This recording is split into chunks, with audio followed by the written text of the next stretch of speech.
그래서 제 고객 치과 원장님한테 이걸 한번 해보자고 했죠. 그런데 반응이 진짜 좋더라고요. 100만을 그냥 찍었습니다. 그래서 이 생각이 들었습니다. 와, 이거 완전 저평가 컨텐츠다. 그래서 똑같은 형식으로 또 만들었습니다. 아니나 다를까 또 100만을 찍었습니다. 이렇게 각 플랫폼에서 어떤 컨텐츠가 수요가 부족한지 확인해보는 과정이 꼭 필요합니다. 당장 매출을 높이고 싶다면 인스타보다는 먼저 하시는 게 맞거든요. 그게 너무 힘드시면 라도 해보시는 걸 추천드려요. 현재 사람들이 어떤 거에 관심 있는지 알아야 돼요. 그래야 바이럴이 가능합니다. 그런데 이것까지 하는 기업들이 아예 없더라고요. 이 영상에서는 내 컨텐츠가 잘 될 확률을 무조건 높이는 방법을 말씀드리겠습니다. 지금 인스타그램 피드 한번 확인해 보세요. 어느 순간부터 도달률, 조회수가 줄어들지 않으셨나요? 인스타그램 CEO인 아담 모세리가 직접 말했습니다. 이제는 팔로워 숫자보다는 컨텐츠 가치의 중요도가 높아졌습니다. 따라서 도달률을 높이려면 사람들이 좋아할 만한 게시물을 올려야 합니다. 내 고객은 다 엄마들이니까 이런 내용 좋아하겠지? 네, 이런 식으로 뇌피셜로 인스타그램 마케팅 하진 않으셨나요? 내가 생각했을 때 말고 지금 당장 이 시간에 사람들이 어떤 것에 관심 있는지 엿들으셔야 합니다. 그걸 가장 쉽게 할 수 있는 게 틱톡 그리고 스레드입니다. 어떤 형식의 비디오가 바이럴 되고 있는지, 어떤 주제가 지금 핫한지, 그 사람들이 어떤 용어를 쓰고 있는지 날마다 관찰하고 그걸 적용해야 합니다. 중요한 건 날마다 이게 바뀐다는 거예요. 이런 현상을 설명한 책이 바로 이 책입니다. 영어로는 Day Training Attention이라는 제목인데요. 책에서는 시청자의 관심사가 꼭 주식에서 단타 치는 것과 비슷하다고 설명합니다. 그럼 단타가 뭔가요? 주식시장에서 조금이라도 저평가되어 있는 종목을 구입해서 하루마다 수익을 올리는 그런 행위 아닌가요?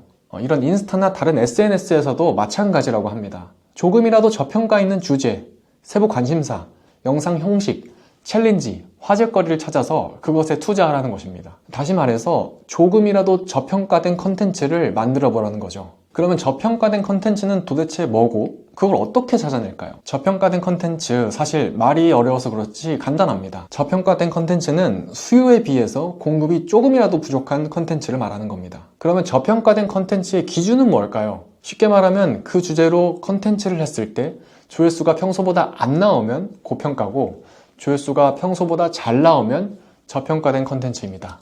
수요가 있는 컨텐츠라는 거죠. 저는 치과 마케팅을 도와드린 적이 있습니다. 그래서 외국 치과 컨텐츠를 모니터링하고 있었는데 이런 컨텐츠들이 많더라고요. 이렇게 치료 영상을 띄워놓고 그린스크린 기능을 이용해서 리액션도 하고 치료 과정을 설명하는 영상이요. 심지어 다들 조회수가 높더라고요. 그런데 한국에서는 치과쌤들이 이런 컨텐츠를 안 만드시더라고요. 심지어 지금도 만드는 곳이 거의 없습니다. 그래서 제 고객 치과 원장님한테 이걸 한번 해보자고 했죠. 그런데 반응이 진짜 좋더라고요. 100만을 그냥 찍었습니다. 그래서 이 생각이 들었습니다. 와, 이거 완전 저평가 컨텐츠다. 그래서 똑같은 형식으로 또 만들어 왔습니다. 아니나 다를까 또 100만을 찍었습니다. 이렇게 각 플랫폼에서 어떤 콘텐츠가 수요가 부족한지 확인해보는 과정이 꼭 필요합니다. 이걸 바탕으로 인스타, 유튜브처럼 더 대중화된 플랫폼에 접목시킬 수 있는 겁니다. 근데 이런 분들도 계시죠? 저는 틱톡까지 만들면서 테스트해볼 시간이 없어요. 혹은 그저 중국 기업 어플이라서 무지성으로 싫어하시는 분들도 있습니다. 그러면 스레드를 해보시는 거 어떠세요? 스레드는 인스타그램이 밀어주는 어플입니다. 트위터처럼 텍스트 위주로 사람들과 소통하는 어플인데요. 생각해보세요. 인스타그램이 스레드를 왜 밀어주겠습니까? 많은 이유가 있겠지만 저는 이렇게 생각합니다. 스레드에서 소통하면서 사람들 관심사 먼저 확인해보고 인스타에 컨텐츠 만들려고 스레드 만든 겁니다. 저는 실제로 유아교육 관련 기업을 마케팅 해주고 있습니다. 그래서 스레드 계정 만들고 팔로워도 없이 그냥 이렇게 간단하게 글 몇 자 남겨봤는데 이렇게 많은 사람들의 관심사를 찾아낼 수 있었습니다. 저는 이제 이걸로 컨텐츠를 한번 만들어 볼 생각입니다. 이게 진짜 사람들이 원하는 찐 관심사이기 때문입니다. 네, 이렇게 사람들의 관심사를 정말 철저하게 분석하는 게 바이럴의 핵심입니다. 그냥 무지성으로 컨텐츠만 많이 하는 게 장땡은 아니에요.